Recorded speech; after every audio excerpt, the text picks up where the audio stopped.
রাজ্যের আইনের শাসন চলছে, কিন্তু কতটুকু বাস্তবতায় বাকি?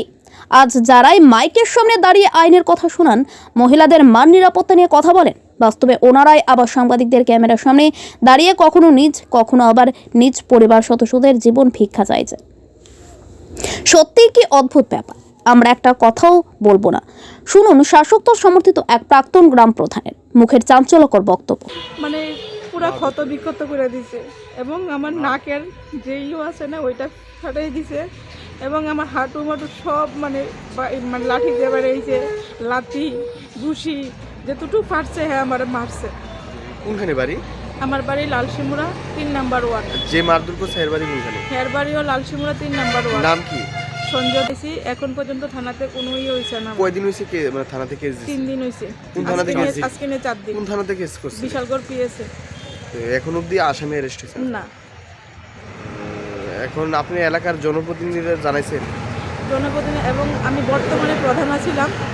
হ্যাঁ, বর্তমানে প্রধান থাকাকালীতে মানে হ্যাঁ আমারে বারবার লাথি দেয় আর কত ক্ষমতা শেষ করে আমার লাথি দিতে। কোন দলের প্রধান ছিলেন? আমি বিজেপি দলের প্রধান ছিলাম এবং এখন হ্যাঁ বর্তমানে আমার মানে বিজেপির দলটারে কালিমুক্ত করার জন্য কিছু দলের নেতৃত্বের হাতে নিয়ে সেরা মানে এখন দলটাকে খারাপ করার জন্য হ্যাঁ এখন হেরার হাতে নিয়ে সেরা যাতে আমার নামে কোনো কেস না নেওয়া হয় এবং ব্লক চেয়ারম্যান উনি পর্যন্ত এসেরা তার লগে একদম একজুট হয়েছেরা এবং আমি হসপিটালে আর হেরা এখান দিয়ে মীমাংসা পত্র নিয়ে আইছে থানাতে, বলছে আমার কি মীমাংসা হয়ে গেছে এই কথা বলছে থানা। মানে যেখানে দাঁড়িয়ে খোদ শাসক দলের নারী নেত্রী বিচার পাচ্ছে না, সেখানে দাঁড়িয়ে রাজ্যবাসী বা কতটুকু নিরাপদ তা কিন্তু খুব সহজে অনুমান করা যায়।